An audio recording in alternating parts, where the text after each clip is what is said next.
ಹಬ್ಬದ ದಿನ ಇಂಥ ಸುದ್ದಿ ಹೇಳಕ್ಕೆ ನೋವಾಗುತ್ತೆ. ಬೆಂಗಳೂರಿನಲ್ಲಿ ಅಮಾನುಷ ಘಟನೆ ನಡೆದಿದೆ. ಕಾಮುಕನೊಬ್ಬ 6 ವರ್ಷದ ಬಾಲಕಿಯ ಮೇಲೆ ಲೈಂಗಿಕ ದೌರ್ಜನ್ಯ ಎಸಗಿ ಕೊಂದಿದ್ದಾನೆ.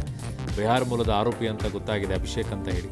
ಮತ್ತು ಬಳ್ಳಾರಿಯ ತೋರಣಗಲ್ಲಲ್ಲೂ ಕೂಡ 5 ವರ್ಷದ ಬಾಲಕಿಯ ಮೇಲೆ ಲೈಂಗಿಕ ದೌರ್ಜನ್ಯ ಎಸಗಿದ್ದಾನೆ. ಮಗುವನ್ನು ಆಸ್ಪತ್ರೆಗೆ ದಾಖಲಿಸಿದ್ದಾನೆ. ಭಾರತೀಯ ಹವಾಮಾನ ಇಲಾಖೆಗೆ ಭರ್ತಿ 150 ವರ್ಷ. ಈ ಪ್ರಯುಕ್ತ ಮಿಷನ್ ಮೌಸಮ್ಗೆ ಪ್ರಧಾನಿ ಮೋದಿ ಇಂದು ಅಧಿಕೃತ ಚಾಲನೆ ಕೊಟ್ಟಿದ್ದಾರೆ. ಈ ಮಧ್ಯೆ ತಮಿಳುನಾಡು, ಕೇರಳ ಕಡಲ ತೀರಗಳಿಗೆ ಕಳ್ಳಕಡಲ ಅಪಾಯ ಕಾದಿದೆ ಅಂತ ಹವಾಮಾನ ಇಲಾಖೆ ಮುನ್ಸೂಚನೆ ಕೊಟ್ಟಿದೆ. ಇಸ್ರೇಲ್ ಹಮಾಸ್ ನಡುವೆ ಕದನ ವಿರಾಮ ಒಪ್ಪಂದ ಏರ್ಪಡುವಂತ ನಿರೀಕ್ಷೆ ಇದೆ ಅಂತಿದ್ದಾರೆ. ಅಂತಿಮ ಹಂತದಲ್ಲಿದೆ ಇದು ಮಾತುಕತೆ ಅಂತಿದ್ದಾರೆ ಖತಾರ್. ಯಾಕಂದ್ರೆ ಅವರೇ ಮಧ್ಯಸ್ಥಿಕೆ ವಹಿಸಕ್ಕೆ ಮುಂದಾಗಿರೋದು. ಜಮ್ಮು ಕಾಶ್ಮೀರದ ನೌಶೇರಾ ವಲಯದ ಗಡಿ ನಿಯಂತ್ರಣ ರೇಖೆ ಬಳಿ ನೆಲಬಾಂಬ್ ಸ್ಫೋಟ ಸಂಭವಿಸಿದೆ. 6 ಯೋಧರು ಗಾಯಗೊಂಡಿದ್ದಾರೆ. ಇನ್ನು ರಾಜಸ್ಥಾನದಲ್ಲಿ ಕರ್ತವ್ಯ ನಿರ್ವಹಿಸುವ ವೇಳೆ ಬಾದಾಮಿಯ ಯೋಧ ಮಗುಂಡಯ್ಯ ಹೃದಯಾಘಾತದಿಂದ ಮೃತಪಟ್ಟಿದ್ದಾರೆ.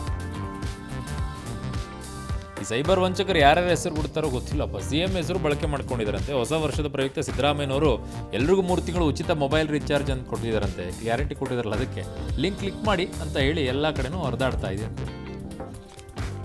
ಗುತ್ತಿಗೆದಾರ ಸಚಿನ್ ಆತ್ಮಹತ್ಯೆ ಪ್ರಕರಣದ ಆರೋಪಿ ರಾಜು ಕಪನೂರ್ ಸೇರಿ 4 ಮನೆಗಳಿಗೆ ಸಿಐಡಿ ದಿಢೀರ್ ದಾಳಿಯನ್ನು ನಡೆಸಿದೆ. ಕಲಬುರಗಿಯ ಕೈಗಾರಿಕಾ ಪ್ರದೇಶದಲ್ಲಿರುವ ರಾಜು ಮನೆ ಸೇರಿದಂತೆ ಹಲವರ ಮನೆಗಳಲ್ಲಿ ದಾಳಿ ನಡೆಸಿದೆ. ಸಂಕ್ರಾಂತಿ ಹಬ್ಬದ ಪ್ರಯುಕ್ತ ಆರ್ಆರ್ ನಗರ ಕ್ಷೇತ್ರದ ಮಹಿಳೆಯರಿಗೆ ಶಾಸಕ ಮುನಿರತ್ನ ಬಾಗಿನ ಕೊಡುವ ಕಾರ್ಯಕ್ರಮ ಹಮ್ಮಿಕೊಂಡಿದ್ರು. ಕಾರ್ಯಕ್ರಮದಲ್ಲಿ ವಿಪಕ್ಷ ನಾಯಕ ಅಶೋಕ್ ಕೂಡ ಪಾಲ್ಗೊಂಡರು. ಬೇಲ್ ಮೇಲೆ ಈಗ ಹೊರಗಿದ್ದಾರೆ ನಟ ದರ್ಶನ್. ಮೈಸೂರಿಗೆ ಅವಕಾಶ ಸಿಕ್ಕಿತ್ತಲ್ಲ, ಹಾಗಾಗಿ ಫಾರ್ಮ್ ಹೌಸ್ನಲ್ಲಿ ಕುಟುಂಬದ ಜೊತೆಗೆ ಈಗ ಸಂಕ್ರಾಂತಿ ಹಬ್ಬ ಆಚರಿಸ್ತಾ ಇದ್ದಾರೆ. ಸಂಸದ ವಿಶ್ವೇಶ್ವರ ಹೆಗಡೆ ಕಾಗೇರಿ ಮನೆಗೆ ಚಿರತೆ ನುಗ್ಗಿರುವ ಘಟನೆ ಉತ್ತರ ಕನ್ನಡ ಜಿಲ್ಲೆಯ ಕಾಗೇರಿ ನಿವಾಸದಲ್ಲಿ ಆಗಿದೆ. ಸದ್ಯ ಅರಣ್ಯ ಇಲಾಖೆ ಸಿಬ್ಬಂದಿಗಳು ಭೇಟಿ ನೀಡಿ ಪರಿಶೀಲನೆ ನಡೆಸಿದ್ದಾರೆ.